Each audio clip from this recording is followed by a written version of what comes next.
I grew up like a savage.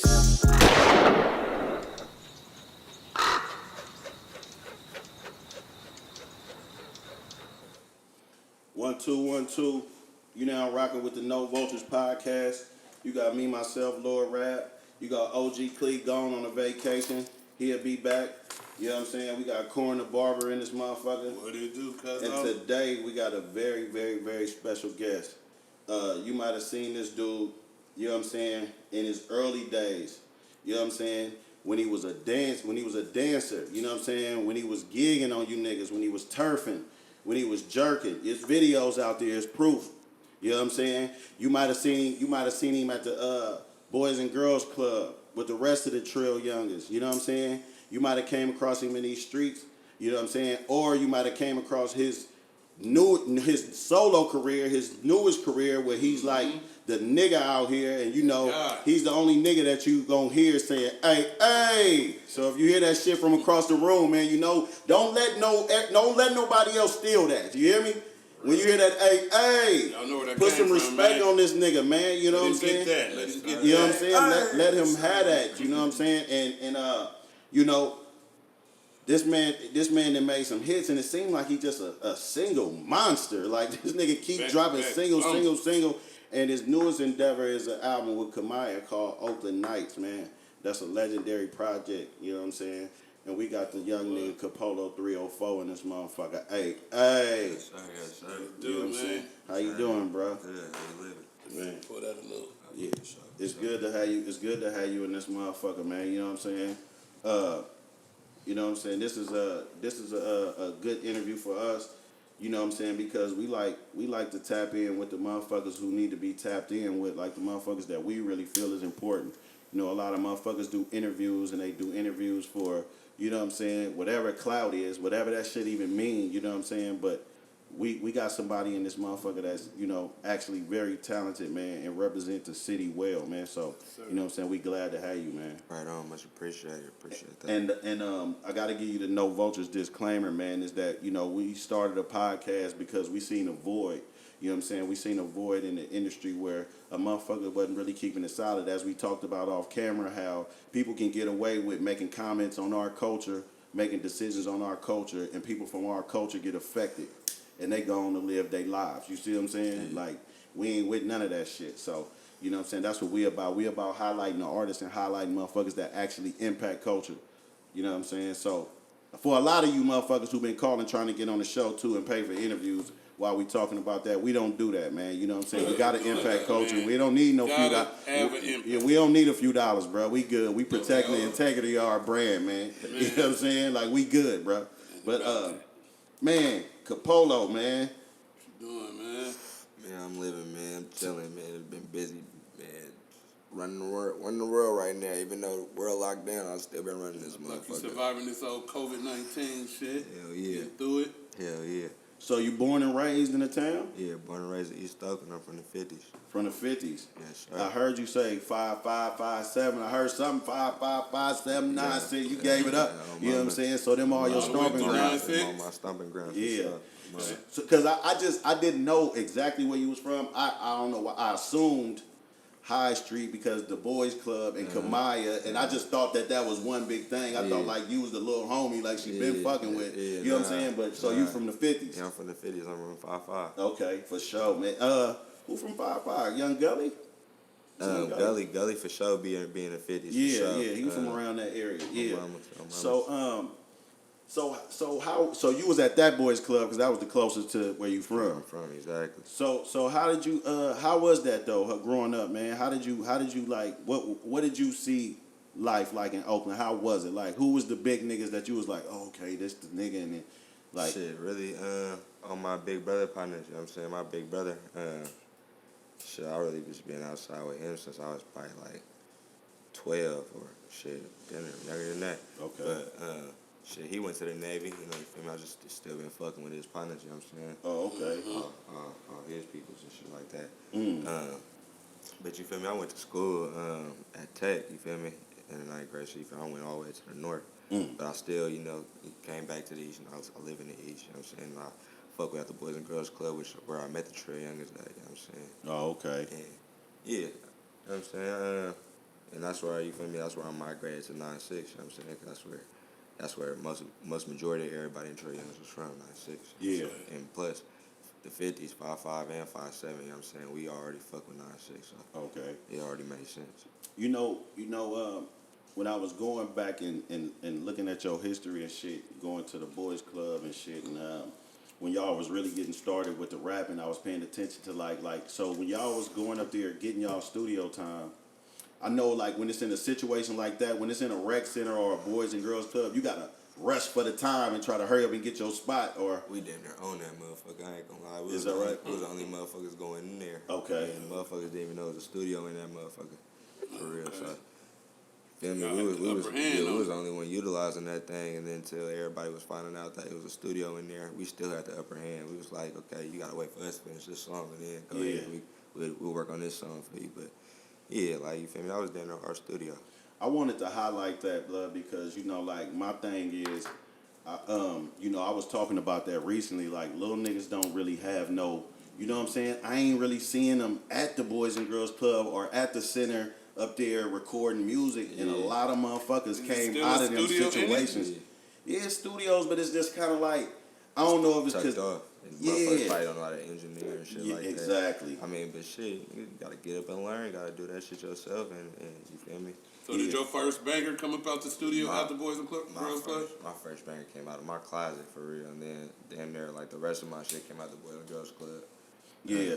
But yeah, my shit came out of my closet. Like I was down there working engineering and that shit myself. Didn't know what the fuck I was doing, but shit, whatever sounded right to my ear, I was just, you feel me, mastering it to, you feel me, whatever sounded good. You posted that on what? On YouTube. Okay. Let's don't go that far yet, though. Let's don't go too fast, because what I wanted to point out with the boys club shit is, because I want to highlight that, because that's just something I've been on lately. Because I've been seeing little niggas where they really don't have no, you know what I'm saying? They don't have no really get up and go, and they ain't really got nowhere to meet up and be social and regular like you met up with your partners. That mean that when you met your partners, you find out everything. You find out which one of these niggas got hands. You find out which one of these niggas scary for real. You find out everything about your niggas when you growing up. That's like real boyhood shit. Mm-hmm. They ain't really fucking with it like that right now. You know what I'm saying? Like they kind of weird. You know what I'm saying? Them niggas like skip phases. You know what I'm saying? They go straight from out the house, jumping off the porch, to being like suckers with straps. You know what I'm saying? Like, so that's what I'm saying. I just want to highlight that because Capolow is a cool nigga, and if a young nigga say, "Oh, this nigga was going to the boys club, but he getting his music off though," whatever else he was doing, he was getting his songs off though. You know what I'm saying? So, but prior to you getting with the Trill Youngins and meeting up with your partners, growing up and being with Big Bruh, like, what was the soundtrack to your life? Like, what was the songs you like? Because I just feel like y'all niggas around your age, was it a lot of Hot Boys when you was little? Shit, yep. It was Hot Boys, Lil Boosie, a lot of Juvie, shit, Gucci, a little bit of everything. My brother was. You was attracted to the down south music. Yeah, I was Not attracted even to the Bay Area OGs. I was attracted to the down south music, and shit, my brother, he was attracted to Hot Boys and Lil Wayne and shit like that. But he wasn't really like, you feel me, listening to like, Bay Area music like that. Feel me? I was really off that shit. Yeah. He was going to side shows and shit like that, turning up to, Bay music, Mac Dre. He was really fucking with Mac Dre. I was probably like the only nigga in the Bay he really was fucking with. Yeah. But I was all around the board. I was fucking with D-Lo, DB, Miles Squad. Yeah. The little hoe. Did you fuck with that because you was turfing too? Because that kind of go hand in hand. That do go hand in hand. But that shit just turned me up. I fuck with that shit. That shit was Turned going you up? crazy. Yeah. Hey, I swear to God, I DM. I actually texted him. I told DB I've been at the, like, when I go to the little marches and shit. Yeah. Everybody turned up to DB. Like, I'm talking about the Black Lives Matter shit. I say Which DB, don't let nothing get you down, bro. You a legend. Trust me, these niggas love you, man. These little niggas love you, man. Like, nigga, you turn Oakland up though. Shit. But You slap any old school DB song. Any old school DB. Turn up like it was Mac Dre. Yeah, Mama. that's real. That's legendary shit. That's crazy, bro. And so like when you was growing up and you was going to side shows and shit, did you like, and you was seeing Big Bruh? Cause was Big Bruh into the streets? He was. Definitely. It was some shit he had in the 50s called called GBs. It was called Gutter Brothers or whatever and shit. So it was damn near only niggas in the 50s was really fucking with it. This was damn near when like the 50s. Every block, this damn near like every single block was sold up, like with their own little section, own little cliques and shit like that. But yeah, for sure. Then he ended up going to jail, whatever, and then. You feel me? He got out. You feel me? Just listening to the Navy, like. Then I got So the going to jail didn't affect him to the point where he couldn't go to the military. He was able to shake his fellow. He had got some luck. Damn, That's crazy. That's crazy. That's fortunate for Big Bro. Is he still in the military? He's still in the military. He's doing good. Yeah, for sure. Yeah. I thought I was gonna get life, that. I thought I was gonna get that little chance. I was saying I got a felony. It was over. For me. So from what I know about you, you was right. You said y'all didn't have everything from my research, like, but you grew up in a decent home. You got your mom and your dad. My mom and my dad. For sure. Yeah. It was really just you know, the lifestyle, you know, that Oakland damn near force you to live, you know what I'm saying? Like, it don't really matter, It really don't matter what you feel me, how you grew up. Like, my parents brought me to church, you feel me, every Sunday until I was like damn near 13 years old. The streets are still In calling. the streets, you feel me, still calling. You can't really avoid it. You know what I'm saying? It's kind of like going to Oakland Public School. Like, shit gonna happen. So like, but did you find that? Cause I be tripping off that. Like, you don't. I don't know if you notice it when you young, but like your partners, like, you start going to their house, you 13 and 14, you like, man, these niggas living kind of fucked up. For sure. Like, where this nigga daddy at? Like, So you ain't got everything, but you know you could get some shoes. I know if you throw a fit, motherfucker gonna come take care of you. Yeah, and so I was down there, nigga be like, you feel me, you want something, you feel me, I got you type shit. Yeah. You feel me, like. You have brothers and sisters too? I had brother, my brother. I mean, I my know sister you had the older older brother. So my brother 9 years older than me, and my sister 10 years older than me. Okay. And I'm the youngest. You know what I'm saying? yeah, and you the baby boy too. That nigga yeah, had you no gonna get problem that. getting Right, those. you You gonna know what I'm get saying? He gonna get that. But that still don't stop you from doing That shit with still- your niggas in the that still- streets and shit. And that still don't stop me from hustling too. Nah, even not though at all. Exactly. Even though I had both my parents, I still. You still want more. I still couldn't get anything. I still couldn't get everything. Like Right. it was crazy. I had both my parents, right? But I wasn't getting no Jordans, you feel all the new Jordans. Right. Like niggas houses I was going to, I'd be like, dang, you living fucked up, nigga. They'll still be getting new Jordans, nigga, every time they come out. And I'll be wearing the Your parents taking care of home though, My foundation. parents taking care of home for Yeah. sure. And my mind's so fucked up. I'm looking at them like Exactly, like how they y'all winning. how y'all living but y'all got all the new shit and y'all doing. I said, man, I gotta hustle. So that made me start hustling. That's crazy. I don't know if it was Jim Jones or whoever, bro. I swear to God, I heard some rapper say the exact same shit that he just said. Like, I'm going to these niggas' house like they fresh as a motherfucker, but this nigga living fucked up. Yeah. But that goes to say a lot of shit and about us and black people and what we got to do, man. We got to reevaluate this shit and reevaluate our value systems. This man, mama and daddy taking care of him. You know what I'm saying? But home and part the of the value is, foundation of the nigga, home. I ain't finna, nigga, you know how much Jordans cost, nigga? Like, you know what I'm saying? Like, nigga, that's a good portion of a nigga mortgage or rent, nigga. So if I make an investment on some Jordans, nigga, this, like, what is this shit gonna get us? Mm-hmm. Or can I get you these 2 pair of shoes, you know what I'm saying? Which is a smarter thing to do, you know what I'm saying? But, man, I respect that. I respect that you even able to evaluate that shit because, like I say, man, for you to be a cool nigga and a lot of young niggas looking up to you, they need to hear that. You know what I'm saying? They need to hear that, like, damn, like, I'm living fucked up. I got hella J's lined up. And you know what killed me, man? And this is crazy, even with the designer shoes. When a nigga be outside fresh as a motherfucker and then a knock end up with them motherfuckers. Oh my God. That's what made Trill Religion jeans go down. Nigga, I be on StockX and Grailed and I be selling shit. I sell my old shit and I be looking like a knot got on some $900 shoes right now. He don't even know it. Right. Like, you got those? You got them, nigga? What? You know what I'm saying? That's real shit though, man. That shit wicked. But yeah, man, I'm glad you hit on that because for a motherfucker to have their parents and then for you to be evaluating your partners and they living real fucked up, that goes to say a lot of shit about a lot of niggas mental too. Nigga be growing up with niggas, you be like, why that nigga went out like that? Like he gave up or something. Like what's wrong with that nigga? Like you feel what I'm saying? So getting a little older, starting to go to high school and shit, and going to the Boys and Girls Club, like when you met the Trill Youngins, like who was the first one you ran into? Shit, To be honest, before it was Trill Youngins, it was SMF. You know what I'm saying? It was, Okay. Feel me? It was me and my nigga Snoozy and a couple other niggas. You know what I'm saying? But Snoozy had got killed.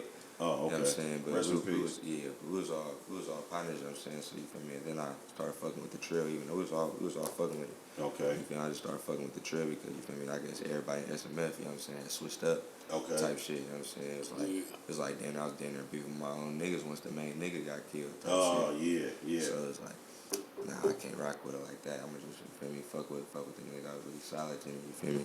I never switched up. So And they was already going by Trill? yeah, it was already going by Trill Youngins. Everybody was going to different schools though, you feel me? Everybody was rocking with each other, you feel me? Like, you feel me, the closest niggas, you know what I'm saying? And it's been Trill Youngins for years, you know what I'm saying? Yeah. You feel me? It became a rap shit once we started going to the Boys and Girls Club type shit. And that was after the fact, that was after somebody that died type shit. But yeah. Did any other Trill fuck with him? Yeah, for sure. Okay. For sure. The Trill was fucking. They made a song with him and hella shit. You Oh, know what I'm saying? okay. Before he died. I said before I even made a song with the Trill type shit. Damn. Yeah. And how was y'all able to like?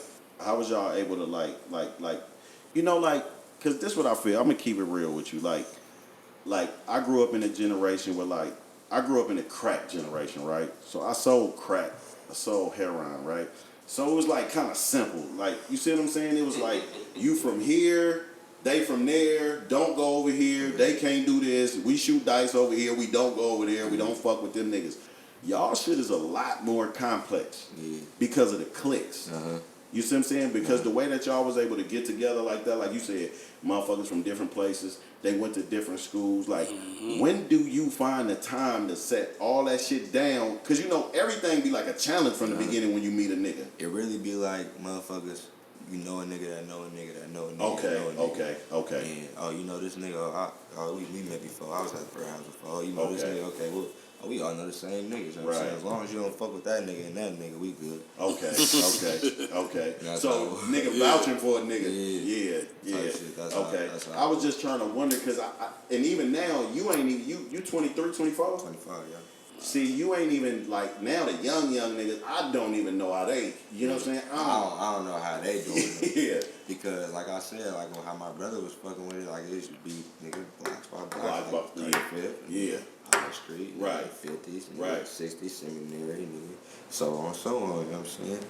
But now it's, nigga, I mean, when I was growing up, it was like, okay, you went to this school, but you know this person. Right. You know what I'm saying? This person live over here and that person live over there, but you fucking, you feel me? You feel me? It was just like that. It was just like I that. ain't gonna lie. It's shit. When the shit started getting into cliques, it fucked me up. I was like, oh, these young niggas on some other shit. Now these niggas is, I'm saying, just, you know, switching cliques and shit. But you had a big brother, right, that was significantly older than you. That means you had a leader, and you had a nigga to give you some game. I already had the morals and stuff. Yeah, you had the game. I would never switch it. I've been Exactly. fucking with the same nigga since middle school. Yeah, Type shit, yeah, you know what I'm saying? yeah. And I even had a partner in second grade, I'm saying, in elementary school. He ended up fucking with some niggas I don't really fuck with, you know what I'm saying? But I always love that nigga to death, you know what I'm saying? Even though I don't really pull up on you or nothing like that, but you know, it's always genuine love. I fuck with you like that. You know, you feel me? That nigga just died, R.I.P., you know what I'm saying? R.I.P. LJ. That nigga just I recently died, but you feel me? That nigga know, you feel me? Even in heaven, you know, I still love him now. You feel me? I fuck with him. That's solid right there. That's solid as fuck. That's solid as fuck. I respect the fuck out of that though, for real. Like, so when y'all get together and y'all start fucking with it, was y'all so you said y'all wasn't doing no rapping.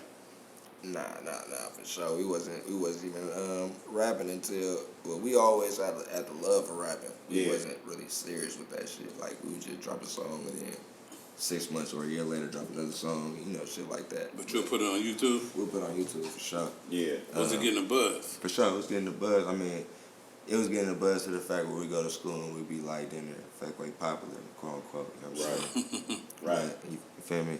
It wasn't really, you feel me? If you look at it now, it wasn't really that much about how that song. It was just like we dropped a song at that age and put it on YouTube. Put it on type shit, YouTube. yeah. See your charger point.